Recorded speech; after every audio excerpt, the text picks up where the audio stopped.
Halo pemirsa, senang rasanya program Hot Ekonomi kembali menyapa Anda pada hari ini. Program yang akan mengupas isu-isu menarik dan juga terhangat mengenai ekonomi Indonesia. Saya Poppy Zedra, inilah Hot Ekonomi.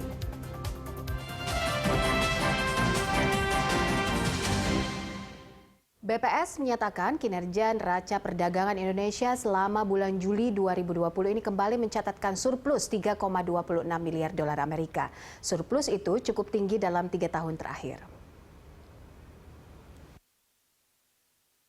Tren surplus neraca perdagangan Indonesia berlanjut ke bulan Juli. Badan Pusat Statistik mencatat, sepanjang Juli 2020, neraca perdagangan Indonesia mengalami surplus sebesar 3,26 miliar dolar Amerika Serikat. Kepala BPS Suharyanto mengatakan, secara keseluruhan neraca perdagangan pada Januari-Juli 2020 masih mengalami surplus sebesar 8,75 miliar dolar Amerika Serikat. Posisi ini jauh lebih baik bila dibandingkan periode yang sama tahun sebelumnya yang mengalami defisit 2,15 miliar dolar Amerika Serikat. Surplus terbesar sejak Februari 2020, di mana pada waktu itu surplusnya adalah 3,45 miliar US dollar. Tapi nanti bisa dicek ulang ke Bu Eflisa. Kalau kita lihat di sana memang impor kita, kalau kita lihat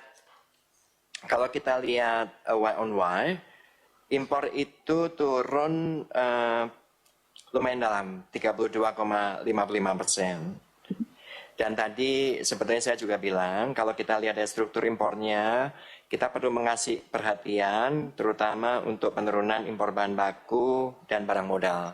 Karena diperlukan untuk manufacturing dan PMTB. Tentu untuk bisa kembali ke normal kita butuh waktu.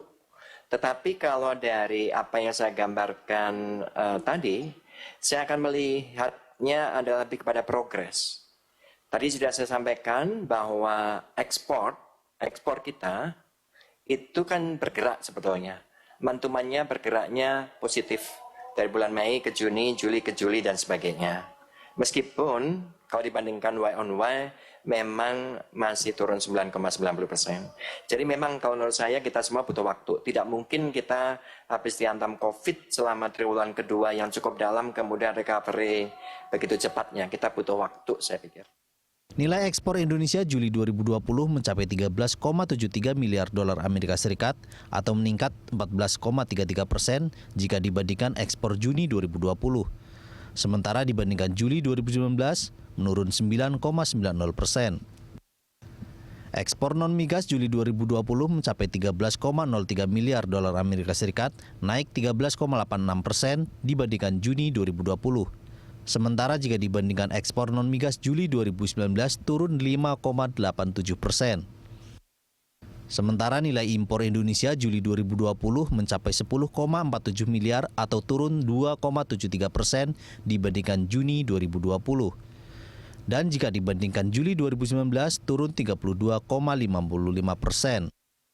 Impor non-migas Juli 2020 mencapai 9,51 miliar dolar Amerika Serikat atau turun 5,70% dibandingkan Juni 2020. Jika dibandingkan Juli 2019 juga turun 30,95%. Dan impor migas Juli 2020 senilai 0,96 miliar dolar Amerika Serikat atau naik 41,53% dibandingkan Juni 2020. Namun jika dibandingkan Juli 2019 turun 45,19%. Tim Liputan Berita 1 Jakarta. Ya, pemerintah menyatakan surplus neraca perdagangan Indonesia harus dilihat sebagai sebuah hal yang positif. Diharapkan para pelaku usaha dan juga pedagang ini dapat memetik manfaat, mengambil benefit terus, optimistis dan juga bisa menebarkan harapan yang baik di tengah situasi yang sulit akibat COVID-19. Lantas bagaimana menjaga surplus neraca perdagangan ke depannya di tengah tantangan pandemi saat ini? Langsung saja kita akan membahasnya bersama Wakil Menteri Perdagangan Jerry Sambuaga. Pak Jerry, terima kasih sudah hadir. Ya, apa kabar? Kabar baik, sehat. Terima kasih. Alhamdulillah. Kalau bicara soal surplus neraca dagang, tentu saja ini adalah satu kabar baik untuk Indonesia. 5 kali berturut-turut surplus dan 2 kali defisit sepanjang 2020. Patut diapresiasi untuk pemerintah. Tapi apa sebenarnya yang dilakukan oleh Kementerian Perdagangan dalam hal ini untuk menggenjot ekspor di tengah mungkin impor yang turun begitu ya, tapi ekspornya cukup baik? Ya tentu kita bersyukur ya tadi seperti diberitakan bahwa neraca perdagangan kita surplus sekitar 8,75 miliar US dollar ya Januari sampai dengan Juli 2020 ya di tengah masa pandemi COVID-19 ini. Tapi tetap kita harus waspada dan tetap mempertahankan ini dan kalau bisa meningkatkan ini dengan salah satu caranya mungkin adalah bagaimana kita mengekspansi ekspor kita, meningkatkan ekspor kita dan juga mencari produk-produk yang selama ini menjadi produk unggulan dan juga produk-produk alternatif untuk bisa diekspor ke negara-negara lain. Dan kita ketahui bersama bahwa Kementerian Perdagangan, ya, Kemendak dalam hal ini kan kita memiliki sekitar 46 perwakilan ya, baik itu di atas perdagangan, ITPC, Indonesia Trade Promotion Center, Dubes WTO dan seterusnya yang tersebar di sekitar 31 negara ya. Dan tentu itu salah satu kiat dan juga upaya yang memang selama ini dilakukan dan akan terus dilakukan ya untuk memberikan kiat-kiat khusus ya, khususnya dalam hal misalnya business matching ya, lalu bagaimana kita melakukan trade expo ya, misi-misi dagang dan juga tentunya promosi-promosi ya terkait dengan produk-produk apa yang nantinya itu bisa diidentifikasi untuk demand-demand yang tersedia ya, karena kita bagaimanapun juga harus memetakan dan juga mengidentifikasi produk-produk apa yang memang dibutuhkan ya di negara-negara tertentu, negara-negara yang menjadi potensi, dan itu juga dilakukan secara terus-menerus dan konsisten ya oleh para perwakilan kita ya yang kebetulan berada di bawah Kemendak ya, melalui ITPC tadi, ADAK tadi yang memang secara rutin ya terus-menerus melakukan hal itu. Dan saya pikir ini salah satu bentuk konkret ya dari pemerintah khususnya Kemendak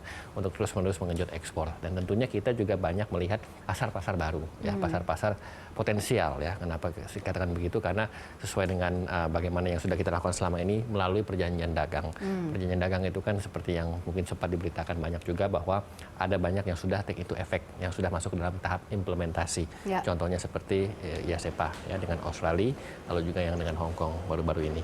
Nah itu bisa dilihat misalnya contohnya sebagai example-nya ya, IASEPA itu kan ada sekitar kurang lebih 7.000 produk ya yang diekspor dengan tarif nol ya ke Australia ya.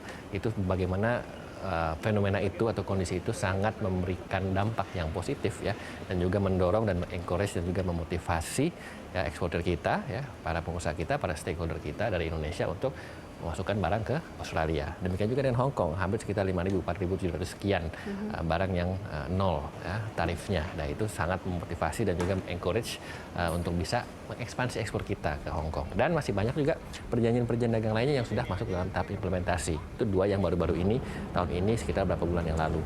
Dan jangan lupa juga kita memiliki perjanjian-perjanjian dagang yang masih dalam tahap on negotiation ya, dalam tahap perundingan, dalam tahap negosiasi dan sedang dibahas ya, pending item dan juga pending agreement yang sedang kami mencoba selesaikan dengan target tahun ini. Belum lagi juga kalau kita bicara potensi-potensi yang sedang kita eksplor ya terhadap negara-negara yang selama ini akan juga kita lakukan.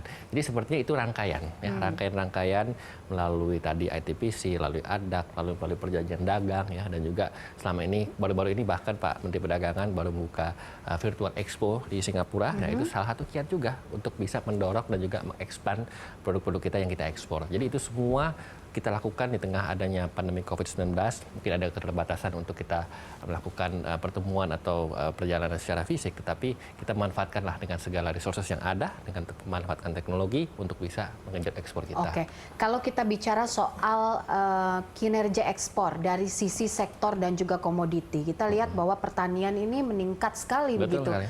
Ini apa yang menyebabkan pertanian akhirnya banyak sekali disukai oleh global demand? Apakah memang produksi kita yang berlebih atau memang ada barang-barang substitusi yang bisa diunggulkan kembali dari Indonesia? Ya, saya pikir tentu kita bersyukur tadi dibilang bahwa produk kita itu ternyata diminati dan banyak dan expand keluar. Tapi sebetulnya tidak hanya pada saat-saat sekarang. Dari masa-masa sebelumnya juga sudah ada seperti itu. Ya. Dan sekarang kita tinggal bagaimana kita mengkapitalisasi itu.